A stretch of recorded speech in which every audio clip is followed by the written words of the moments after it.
Selamat datang kembali di Marvel Universe Indonesia bersama saya Admin Y. Dalam video ini kami akan menceritakan tentang mitos yang terdapat dalam komik Thor Annual 2023. Pada masa ini Thor telah menjadi Raja Asgard menggantikan Odin. Kalau kalian ingin tahu bagaimana Thor mencapai posisi ini, silahkan tonton video kami yang berjudul War of the Realms bagian 8. Linknya sudah kami cantumkan di deskripsi. Sementara itu Sif menjadi penjaga Bifrost menggantikan Heimdall yang meninggal dibunuh oleh Bullseye. Sayang sekali Bifrost hancur berkeping-keping akibat pertarungan Thor melawan Hulk dalam cerita Banner of War. Suatu hari ada masalah besar yang berhubungan dengan potongan-potongan Bifrost. Terjadi kekacauan oleh kekuatan yang mengerikan dan tak diketahui. Rupanya berbagai potongan Bifrost telah disatukan dan dimanfaatkan untuk menaklukkan dunia. Akibatnya Ten Realms menjerit dan pohon Yggdrasil dirusak. Pada saat yang sama, Sif sendiri tampak putus asa dan tak berdaya sambil menangis darah. Dia hanya bisa mengucapkan satu kata, yaitu mitos. Demi menyelidiki masalah ini, Thor bergegas melesat terbang dari Asgard. Dia melintasi berbagai realm dan melihat pemandangan menakutkan. Di mana-mana ada kehancuran dan kematian. Misalnya kaum angel di Heaven sedang dirantai. Loki, sang penguasa Jotunheim, meratapi para raksasa es yang tewas bergelimpangan. Bengkel para kurcaci di Nidavellir porak-poranda, sedangkan gunung berapi di Muspelheim meletus. Sebaliknya, bangsa Dark Elf di Svartalheim justru merasa senang dengan keadaan ini. Sedangkan Hela, sang penguasa Hel, bersiap menerima kedatangan banyak arwah baru. Kalian ingin tahu tentang Hela? Kami sudah pernah membuat videonya. Pada akhirnya, Thor tiba di Midgard alias planet bumi. Dia datang ke sana untuk menemui para hero agar bisa bersama-sama mengatasi masalah ini. Setibanya di bumi, Thor berusaha menemukan para hero dengan cara mendengarkan. Dia mencari suara Jane Foster, Steve Rogers, Tony Stark, Black Widow, dan Doctor Strange. Meskipun begitu, Thor sama sekali tidak bisa mendengar suara mereka. Ini jelas sesuatu yang sangat aneh. Bukan hanya itu saja, keadaan di bumi juga tidak seperti yang dikenal Thor. Kini kota New York tampak suram. Di tengah kota ada bangunan amat sangat besar yang berwarna-warni dan dijaga robot-robot. Bangunan itu jelas dibuat dari banyak potongan Bifrost. Thor tentu ingin tahu siapa sebenarnya dalang di balik semua ini. Maka dia bergerak melewati para robot dan mendobrak bangunan tersebut. Dia menyuruh sang penjahat menunjukkan diri. Kepada Thor, suatu sosok muncul. Dia mengaku sebagai penguasa Yggdrasil dan pemimpin umat manusia. Dia menyebut dirinya sebagai mitos. Secara mengejutkan, mitos ternyata adalah Modok alias George Tarleton dalam ukuran raksasa dan menyatu dengan potongan Bifrost. Kalian ingin tahu asal-usul Modok? Kami sudah pernah membuat videonya. Kepada Thor, mitos bercerita, ketika menyadari adanya banyak potongan Bifrost, Modok memanfaatkan berbagai teknologinya untuk menarik segala potongan tersebut. Dengan kendali atas Bifrost, Modok melakukan manipulasi terhadap realita, termasuk memperbesar dirinya menjadi mitos. Dia juga mengatur agar bumi berada di bawah kekuasaannya, sedangkan ingatan tentang para hero dihilangkan olehnya, sehingga tak ada yang berani menentangnya. Semua ini tentu membuat Thor marah, jadi dia bertekad mengalahkan mitos. Sambil mengerahkan kekuatan petir, dia melompat dan menghantam kepala mitos memakai Mjolnir. Walaupun diserang seperti itu, mitos tidak merasa takut. Ternyata pukulan tersebut memang tidak ada pengaruhnya sama sekali pada mitos. Thor pun hanya bisa merasa kebingungan, sedangkan mitos memberikan balasan berupa serangan energi Bifrost. Saking kuatnya serangan ini, Thor merasa kesakitan dan terlempar cukup jauh hingga dia terhempas ke jalanan. Sambil bangkit berdiri, Thor menyadari mitos terlalu kuat. Thor teringat salah satu kebiasaan Odin, yaitu tidak memaksakan diri menjalani pertempuran yang tak bisa dimenangkan. Thor merasa dia sekarang harus melakukan hal serupa, maka dia mulai berjalan pergi menjauhi mitos. Thor sebenarnya tidak terlalu senang dengan keputusan ini, sebab dia menjadi seperti seorang pengecut. Di dekat situ, Peter Parker dipukuli karena melindungi tetangganya yang jatah makanannya akan dirampas oleh orang. Kita sebut saja orang jahat ini ini dengan nama Mikhail. Nyawa Peter menjadi terancam sebab Mikhail memegang sebilah pisau. Untungnya muncul pertolongan yaitu Thor yang menyuruh Mikhail pergi. Karena ketakutan pada Thor, Mikhail buru-buru berlari kabur. Setelah itu Thor berbicara dengan Peter. Thor menyebutkan nama Peter dan mengaku mengenalnya. Thor sendiri tahu Peter adalah Spider-Man sebab memang pernah diberitahu oleh Sif. Sedangkan Peter justru merasa bingung bagaimana Thor tahu namanya, padahal dia sama sekali tidak tahu Thor ini siapa.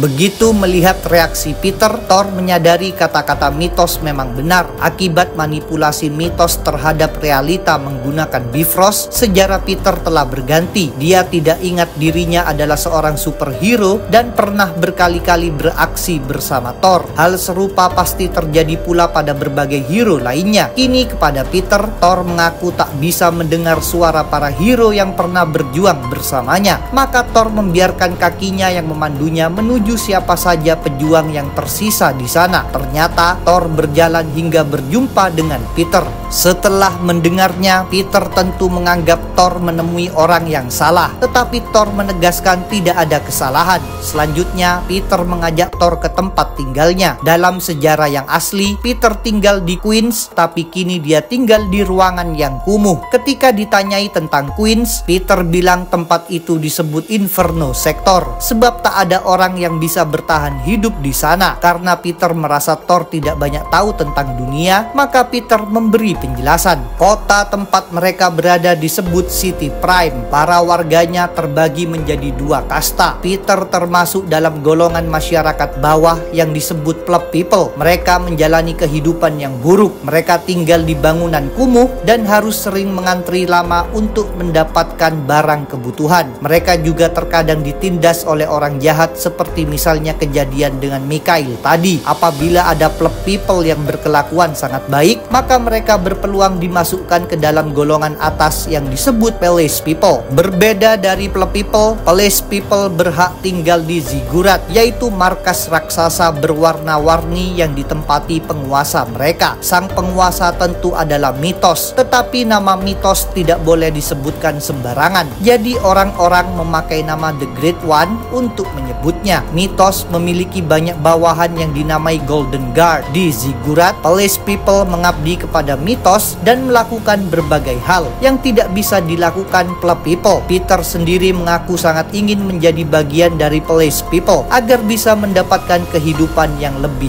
baik. Setelah mendengar semua ini, Thor membahas tentang perbuatan Peter. Selama hidup di sini, Peter menjalani penderitaan dan kehidupan yang buruk. Harapan Peter agar terbebas dari semua ini adalah dengan tidak membuat masalah. Meskipun begitu, Peter nekat menolong tetangganya yang makanannya hendak dirampas Mikhail. Padahal tindakan itu justru beresiko menimbulkan masalah dan bisa merusak peluang Peter terpilih menjadi Palace people. Peter setuju dengan kata-kata Thor, namun Peter mengaku tidak sanggup melihat orang lain menderita, apalagi ketika Peter bisa melakukan sesuatu untuk menolong mereka, bahkan jika sesuatu itu hanyalah menerima pukulan. Walaupun merupakan orang biasa, Peter merasakan kewajiban untuk berusaha melakukan kebaikan, bahkan jika upayanya berujung kegagalan. Menurut Peter, perjuangan yang tidak bisa dimenangkan justru adalah perjuangan yang paling penting. Thor terkesan dengan kata-kata Peter, jadi Thor akan memberikan hadiah. Setelah permasalahan mitos ini usai, Thor akan mengajak Peter pergi ke kolam air panas di salah satu realm,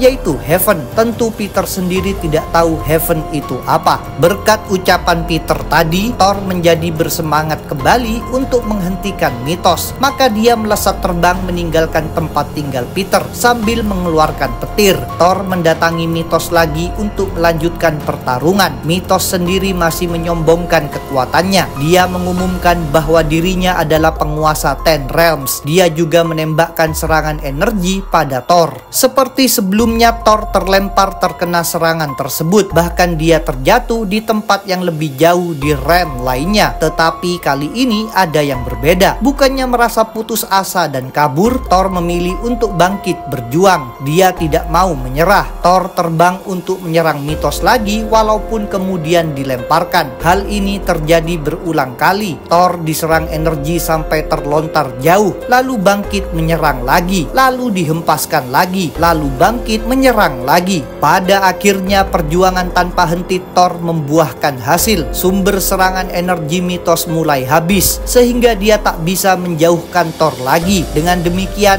kini Thor bisa menyerang Mitos. Dia menubruk lengan kanan Mitos sampai lengan itu hancur. Setelah itu, sasaran Thor adalah lengan kiri Mitos. Dia menghantam lengan tersebut dan mencabutnya. Dengan lengan kiri itu, Thor memukul Mitos sampai Mitos terjatuh. Tentu Mitos merasa kesakitan dan sangat marah atas perbuatan Thor, tapi dia kini sudah menjadi tidak berdaya. Ujung-ujungnya Thor mengerahkan serangan petir amat sangat dahsyat melalui Mjolnir pada Mitos. Berkat serangan ini, Mitos benar-benar kehilangan kendali atas Bifrost. Dia kembali mengecil menjadi Modok, sedangkan realita mulai pulih menjadi seperti sedia kala. Walaupun kehilangan kekuatan yang besar, Modok justru menunjukkan amarah pada Thor. Dia mencerca Thor. Dia juga mengatakan dirinya tadi adalah dewa di dunia yang sempurna. Melihat sikap Modok yang seperti ini, Thor mengakui di dalam diri Modok ada kebencian yang kuat bagaikan api hitam, sehingga Modok berani menghujat Thor walaupun sudah kalah. Dalam situasi seperti ini, Modok memang tidak merasa takut sama sekali. Dia bahkan malah menantang Thor memberikan hukuman mati baginya. Sebagai tanggapannya, Thor mengerahkan sambaran petir yang luar biasa kuat. Setelah itu, Thor terbang pulang ke Asgard. Sementara itu, berbagai realm telah pulih dari kekacauan realita. Kaum angel di Heaven terlepas dari belenggu sehingga bisa terbang bebas lagi. Bangsa Light Elf